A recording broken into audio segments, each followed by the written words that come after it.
pool, and I'm like, there goes his heat. And look, he's a brilliant guy. He'll get his heat back. It's not really about that, but it's just all you did was hurt the build to this match, which you have been building up, and this program you've been building up for weeks now, since the Jericho-Cody match. And even before that, where they were friends, there was no point to this. There was no reason for it. Someone should have said, this is a really bad idea. But it seems like there's never that person to say that. Well, that's because there's no one person that, just because you've gone to fucking flight school and you've flown the simulator doesn't mean you can be Captain Sully and land the fucking plane on the Hudson. And just because a lot of these guys in practice have booked and written television and formatted things and come up with finishes, whatever, doesn't mean you can actually do it when there's actual fucking consequences and national television. Anyway, that piece of bullshit fiasco was followed by Shivani interviewing Paige and Olivier, where my notes. Kenny Olivier has no likable babyface quality on promos whatsoever. He comes off like a wishy-washy putz. Then Excalibur prefaces our main event, the number one contenders match, by talking about the winner will get a shot at the AEW World Championship title, because he's a fucking fan doing commentary in the basement. And then here came Jericho to join JR and Ass Mask, thank goodness. And then here comes Pac and Moxley for the number one contenders match.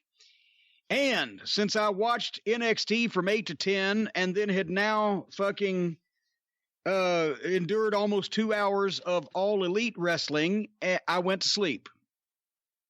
So I don't know what the fuck happened. I ended up. What happened? You know what? I can't say if it was a good match or not because the show lost me. Yeah. And I also just didn't like the, it's the first time they've ever had a taped show, and I felt it.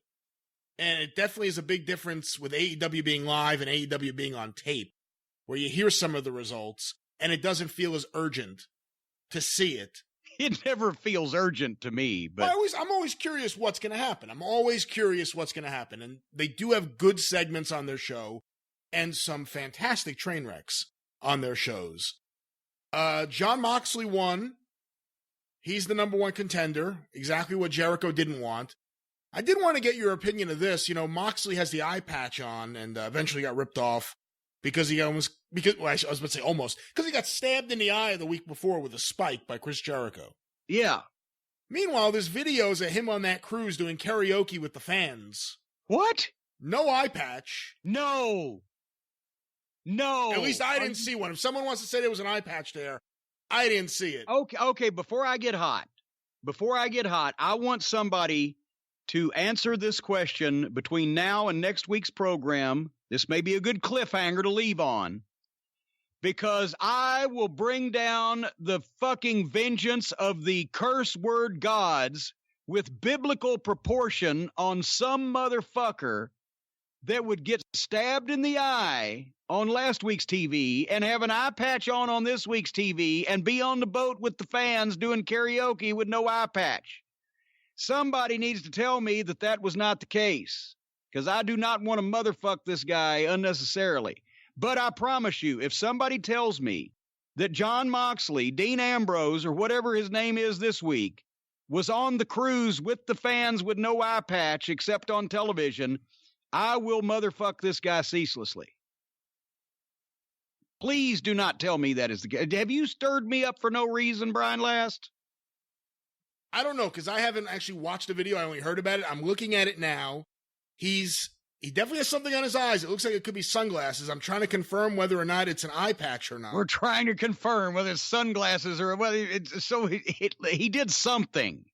Oh, he definitely did karaoke. He did Sweet Caroline with a bunch of... No, I don't mean that. I mean, he did something over his eye, over his face. He's got the fucking Ray Charles glasses. There's something going on. Or aviators. Yeah, it looks like he has sunglasses on.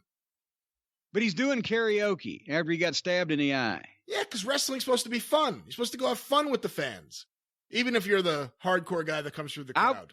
I wore a neck brace on Regis and Kathy Lee on the network because I got dropped on my head in Knoxville, by God.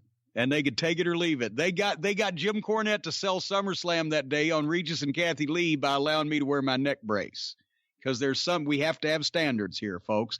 You know what they say? When you walk past something substandard and do nothing about it, it becomes the new standard.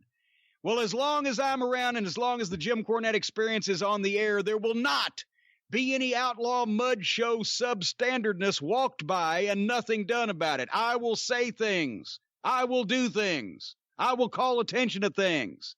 I will not let cartoon outlaw mud show bullshit cosplay wrestling become the new standard.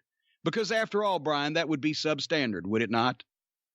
It most certainly would be, and it most certainly is. Well, there you go. All right. If you want to hear more about substandard wrestling programs on a substandard podcast, then you tune in next week to the Jim Cornette Experience, where we'll have all kinds of good shit that we ain't thought of yet. Anyway, thanks, Dr. Tom. We love you. For Brian, I'm Jim. Thank you, everybody, for joining us. We're done. Bye-bye. Thank you. Fuck you. Bye. We're out. Hasta lasagna. All the bonus weenies to you.